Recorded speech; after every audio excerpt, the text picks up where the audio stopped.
ہفتے میں 7 دنوں میں ایک دن بابرکت بنایا، وہ جمعہ کا ہے۔ اللہ تعالیٰ نے قوم یہود سے کہا کہ میرے علم میں ایک دن ہے بہت برکت والا، وہ تم ڈھونڈو اور چن لو۔ تو انہوں نے خطا کھائی اور ہفتے کا دن چن لیا۔ ہفتے کو یہودی عبادت کرتے ہیں، کام نہیں کرتے۔ پھر اللہ تعالیٰ نے عیسیٰ علیہ السلام کی قوم سے کہا کہ ایک دن میرے بارگاہ میں بہت بابرکت ہے، دعائیں قبول ہوتی ہیں، اسے تم ڈھونڈو۔ ان پہ چھوڑا تو انہوں نے اتوار چن لیا۔ لیکن جب ہماری باری آئی تو اللہ نے ہمیں نہیں کہا کہ ڈھونڈو۔ اللہ نے اپنے محبوب کی محبت میں جناب رسول اللہ صلی اللہ تعالی علیہ وسلم کی طفیل اللہ تعالیٰ نے ہمیں خود بتا دیا کہ وہ جمعہ کی رات ہے اور جمعہ کا دن ہے۔ یہ سب سے بہترین دن ہے جمعہ کا، اور پورے سال کے لحاظ سے جمعہ کی رات سب سے بہترین رات ہے۔ خصوصی طور پر پھر شب قدر سب سے اعلیٰ ہو جاتی ہے، لیلۃ القدر سب سے اعلیٰ ہو جاتی ہے۔ تو وہ 21، 23، 25، 27، 29 کی راتوں میں کوئی ایک رات ہوتی ہے۔ تو وہ اللہ تعالیٰ نے بہت ہی بابرکت بنائی، اللہ ہمیں نصیب فرمائے۔ تو جمعے کا دن اللہ تعالیٰ نے پسند فرمایا، اس میں ایک گھڑی دعا کی قبولیت کی ہے، وہ چھپی ہوئی ہے۔ اس گھڑی میں جس خوش نصیب کو ہاتھ اٹھانے کی دولت مل جائے وہ دعا فوراً قبول ہوتی ہے اور سیدھی عرشوں پر جاتی ہے۔ علماء نے اس میں تحقیق کی، ہر ایک نے اپنے اپنے خیال کے مطابق۔ بعضوں کے نزدیک جب امام خطبے کے لیے ممبر پہ آتا ہے تو وہ دعا کی قبولیت کا وقت ہے۔ بعضوں کے نزدیک جب دو خطبوں کے درمیان بیٹھتا ہے تو وہ وقت دعا کی قبولیت کا ہے، اور بعضوں کے نزدیک عصر سے مغرب کے درمیان کوئی بھی گھڑی اللہ کی بارگاہ میں دعا کی قبولیت کی ہوتی ہے۔ تو جمعہ کی نماز کو اللہ کے نبی نے بہت اہم قرار دیا، اور ارشاد میں بڑے دکھ کے ساتھ یہ حدیث بیان کر رہا ہوں۔ میرے نبی نے فرمایا جو 3 جمعے مسلسل چھوڑ دیتا ہے وہ میری ملت سے خارج ہو جاتا ہے، میری امت سے خارج ہو جاتا ہے۔ تو میں اپیل کروں گا ان بہن بھائیوں سے جو نماز میں سستی کرتے ہیں، کم از کم جمعہ ضرور پڑھ لیا کریں۔ عورتوں پہ جمعہ فرض نہیں ہے، مردوں پہ فرض ہے۔ تو میں کہا کرتا ہوں جو دوست ملتے ہیں یہ نماز نہیں پڑھی جاتی، تو میں ان سے کہتا ہوں ایک نماز 5 میں سے طے کر لو اور ایک جمعہ طے کر دو، 2 نمازیں شروع کر دو۔ جس نے بھی اس پہ عمل کیا وہ 5 وقت کا نمازی بن گیا۔ تو جمعہ کی نماز کے بعد جمعہ سے جمعہ تک کے جتنے گناہ ہوتے ہیں وہ اللہ تعالیٰ معاف فرما دیتے ہیں، اور جو جتنی جلدی جا کے بیٹھتا ہے امام کا خطبہ سننے کے لیے اس کو اتنا زیادہ اجر ملتا ہے۔ تو آج رمضان کا پہلا جمعہ ہے کہ ہم اس کا اہتمام کریں۔ رمضان المبارک میں جنگ بدر ہوئی، 17 رمضان جمعے کا دن، اور اللہ نے قیامت کو بھی جو قائم کرنا ہے جمعے کا دن۔ تو ہر دن اللہ کی بارگاہ میں بابرکت ہوتا ہے اگر ہم اس میں اللہ کی مان کے چل رہے ہیں، اور رمضان شریف میں خاص طور پر، اور پھر جمعہ ہو تو خاص طور پر اس میں ہم اپنے عبادت کو بنائیں۔ درود شریف جمعے کے دن کا مبارک عمل ہے، کثرت سے درود شریف پڑھنا، اور 300 دفعہ جو درود شریف پڑھ لیتا ہے وہ کثرت میں شمار ہو جاتا ہے، اوپر کی کوئی حد انتہا نہیں ہے۔ ہمارے ایک رشتہ دار تھے، وہ انتقال ہو گیا، اللہ ان کا درجہ بلند کرے۔ وہ روزانہ ایک دن میں 10,000 دفعہ درود شریف پڑھا کرتے تھے، ہر وقت تسبیح ان کے ہاتھ میں ہوتی تھی اور روزانہ 10,000 دفعہ درود شریف پڑھا کرتے تھے۔ تو میرے بہن بھائیوں، میرے عزیزوں، اللہ تعالیٰ نے ہمیں ہر نماز کی بڑی اہمیت بتائی ہے، ہر نماز کی، لیکن خاص طور پر جمعے کی بڑی فضیلت ہے، اور جمعہ بھی رمضان المبارک کا ہو تو اور زیادہ وہ باعث برکت ہے، قابل رحمت ہے۔ تو روزے کا بھی اہتمام ہو اور ساری نمازوں کا اہتمام فرمائیں، کوئی باجماعت پڑھنے کی کوشش کریں، کوئی جماعت سے رہ جائے تو پھر اس کو چھوڑے نہیں، اسے ضرور پڑھ لیں کہ نماز کی اللہ تعالیٰ نے جتنی تاکید قرآن میں کی ہے اور کسی کی اتنی تاکید نہیں کی، اور اللہ تعالیٰ نے 10 دفعہ اقیموا الصلاۃ اقیموا الصلاۃ اقیموا الصلاۃ وآتوا الزکاۃ، تو کوئی 10-12 دفعہ اللہ نے قرآن میں براہ راست حکم کیا اقیموا الصلاۃ وآتوا الزکاۃ۔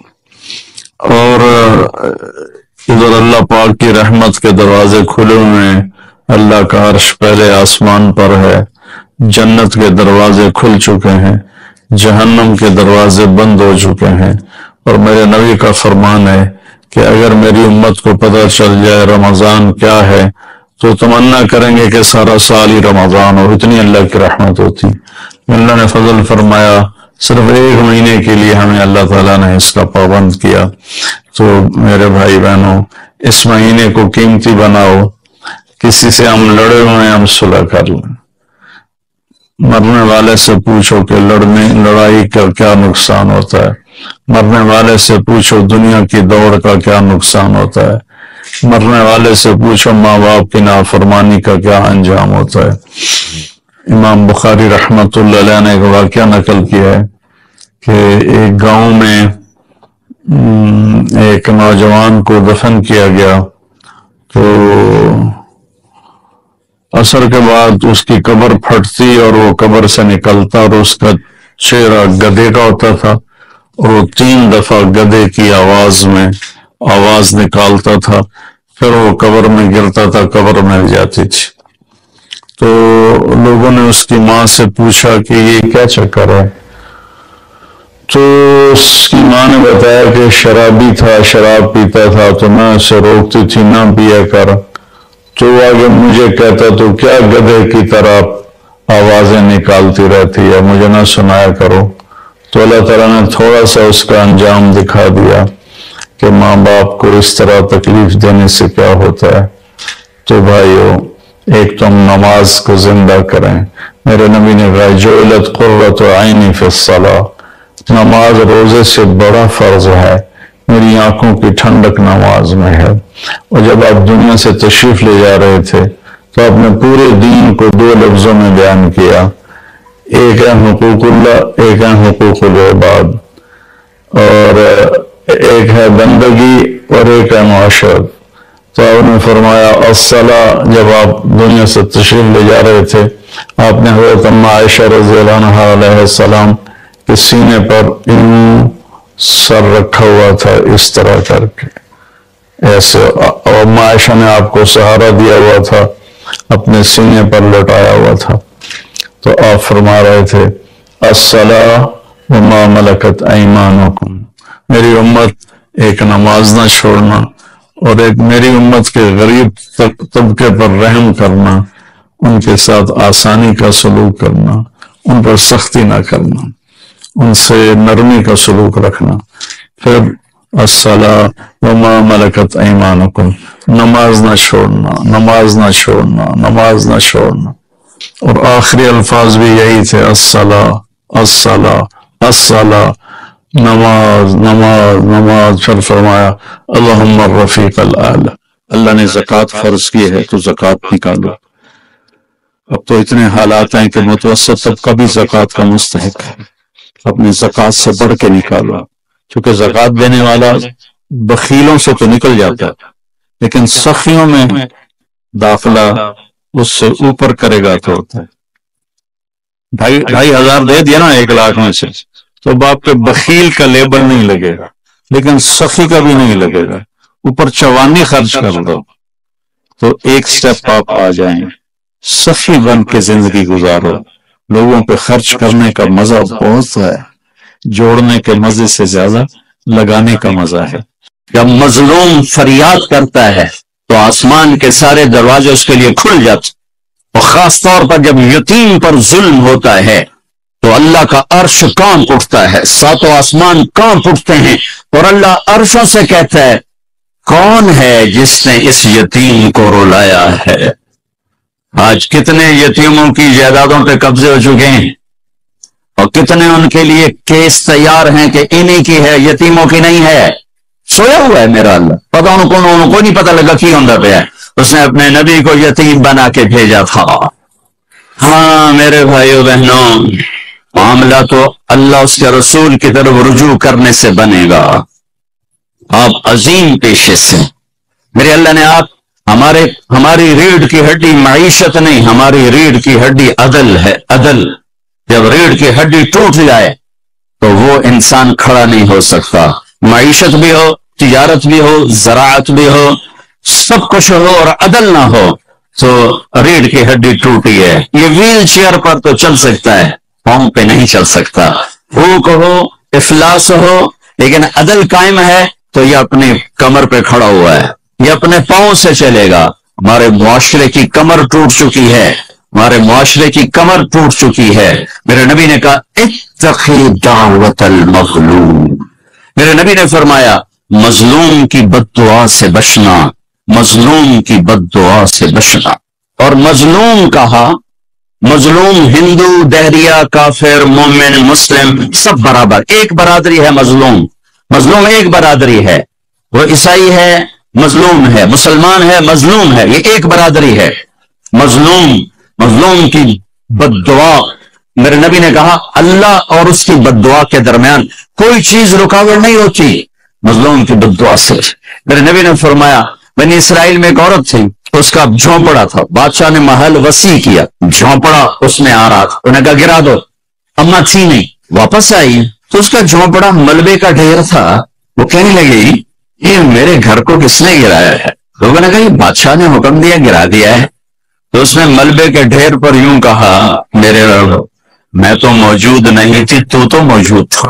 میں تو موجود نہیں تھی، تو موجود تھا. بس ایک بول. تو وہیں کھڑے کھڑے اللہ نے اس بادشاہ کو اس کے محل سمیت زمین میں دھنسا دیا. ایک دھماکے کے ساتھ زمین پھٹی اور بادشاہ اپنے لشکر سمیت محل سمیت زمین کا نوالا بن گیا. یہ اللہ ہے. اور میرے نبی نے فرمایا تھا وَارْتَفَتِ الْأَصْوَاتُ فِي الْمَسَاجِدِ، مسجدیں بھڑک اٹھیں گی. اور کیا ہوگا؟ وَظَهَرَتِ الْقَيْنَاتُ وَالْمَعَازِفُ، موسیقی کی محفلیں قائم کی جائیں گی، گانا بجانا تہذیب بنے گا. وَلُبِسَ الْحَرِيرُ، مرد ریشم پہنیں گے. وَشُرْبَتُ الْخُمُورُ، اور شراب پی جائے گی، شراب کی محفلیں سجائی جائیں گی. وَلَانَ آخِرُ هَذِهِ الْأُمَّةِ أَوَّلَهَا، اور آج کے لوگ پہلے لوگوں کو بے وقوف کہیں گے، جاہل کہیں گے، ان پڑھ کہیں گے کہ جب میری امت یہ کام کرے گی فَلْيَرْتَقِبُوا عِنْدَ ذَلِكَ رِيحًا حَمْرَاءَ، اور موسم کے تیور بدل جائیں. زمین بھی تیور بدل رہی ہے، فلک بھی آنکھیں دکھا رہا ہے. پھر ہوائیں پاگل ہو جائیں گی، بجلیاں کڑکنے لگیں گی، بے موسم کی بارشیں، فصلات کیا انسان بھی بہا کے لے جائیں گے. وَخَسْفًا وَقَذْفًا، اور زلزلے آئیں گے اور آسمان سے اللہ کی ناراضگی کے دروازے کھولیں گے. جسے تسبیح کا دھاگا ٹوٹتا ہے اور دانے ٹپ ٹپ ٹپ ٹپ ٹپ ٹپ ٹپ ٹپ زمین پہ گرتے ہیں، اس طرح اللہ کی ناراضگی کی نشانیاں اوپر نیچے اوپر نیچے اوپر نیچے آتی رہیں گی آتی رہیں گی آتی رہیں گی، یہاں تک کہ تم لوٹو اپنے اللہ کی طرف، واپس جاؤ اپنے اللہ کی طرف. میرے بھائی بہنوں، آپ بڑے عالی شان پیشے سے ہیں. عدل وَوَضَعَ الْمِيزَانَ، پہلے اللہ نے کہا میرا عدل دیکھو. وَوَضَعَ الْمِيزَانَ، پہلے میرا عدل دیکھو. اس کائنات کو اتنے عدل کے ساتھ چلا رہا ہوں کہ 1 ملی میٹر کی گنجائش کوئی نہیں دائیں بائیں ہونے کی، اور 1 سیکنڈ کی گنجائش کوئی نہیں آگے پیچھے ہونے کی. یہ زمین، ایک مثال دیتا ہوں، ووضع المیزان کی ایک مثال دیتا ہوں. ہماری زمین 24,000 کلومیٹر گولائی میں ہے. یہ ہر ایک سیکنڈ میں سورج سے 2.5 ملی میٹر، سینٹی میٹر نہیں، 2.5 ملی میٹر سورج سے دور ہو جاتی ہے ہر سیکنڈ.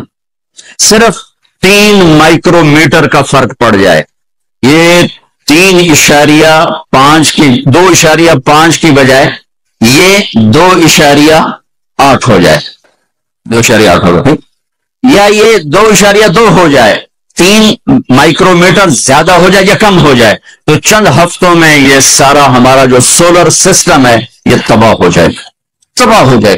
2.5 2.8 2.8 2.8 ملی میٹر یہ سورج سے دور ہوتی ہے.